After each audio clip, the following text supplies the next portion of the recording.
America की तैयारी क्या है और समंदर को छोड़कर उसने आसमान से क्या इंतजाम किए हैं, ये जानना समझना और वो भी डिटेल में बेहद ज़रूरी है। पिछले कुछ दिनों में मिडल ईस्ट के आसमान में गैर मामूली हलचल देखी गई है। दावा किया जा रहा है कि कम से कम 45 C-17 military transport flights region में मूव कर चुकी हैं, जो आमतौर पर ट्रूप्स यानी फौजी हथियार और हैवी इक्विपमेंट ले जाने के लिए इस्तेमाल होती है। ये जहाज जो 45 जहाज आए हैं, एक जहाज में क्या आता है सुनकर चौंक जाएंगे आप। ये कोई रूटीन एक्सरसाइज नहीं लगती। इतनी बड़ी तादाद में C-17 का एक ही रीजन की तरफ जाना साफ इशारा देता है कि ग्राउंड पर कुछ बड़ा शिफ्ट हो रहा है। सवाल ये नहीं है कि ये मूवमेंट हो रही है, सवाल ये है कि ये मूवमेंट सिर्फ प्रेशर बनाने के लिए या फिर किसी अगले स्टेप की लॉजिस्टिक तैयारी है। जब जमीन पर टेंशन, समंदर में वॉरशिप्स और अब आसमान में ट्रांसपोर्ट फ्लाइट्स एक साथ दिखें तो तस्वीर अपने आप बोलने लगती है। अब देखना यह है कि ये एयरलिफ्ट यहीं रुकती है या वेस्ट एशिया एक नए और ज्यादा खतरनाक फेज में एंटर करने वाला है। अब आपको वो बताता हूं जो शायद आपके लिए समझना जरूरी है, और इसे अगर स्टूडेंट्स चाहें तो लिख लें।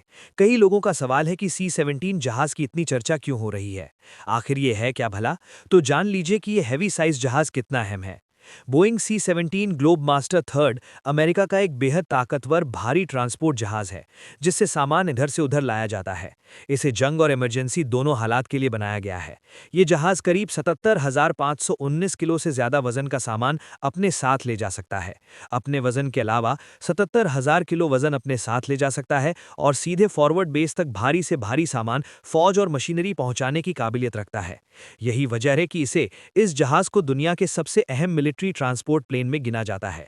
सिर्फ एक C-17 जहाज में पूरा जंग का सामान लादा जा सकता है। इसमें एक M1 embrace main battle tank आराम से जा सकता है। टैंक या फिर 3 ब्रैडली फाइटिंग व्हीकल या 2 M3 ब्रैडली APC, जिनमें 54 फौजी सवार हो सकते हैं। हल्की गाड़ियों की बात करें तो 10 तक अप आर्म्ड हमवी या फिर 4 से 5 बुश मास्टर प्रोटेक्टेड व्हीकल्स भी इसमें लादे जा सकते हैं।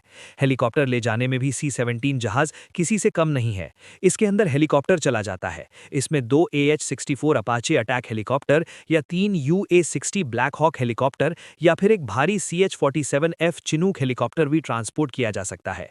यानी पूरा एयर ऑपरेशन एक ही फ्लाइट में आगे भेजा जा सकता है। जबकि खबरें कह रही हैं कि पिछले कुछ दिनों में ऐसे एक नहीं 45 जहाज मिडिल ईस्ट व अमेरिकी अड्डों पर उतरे हैं।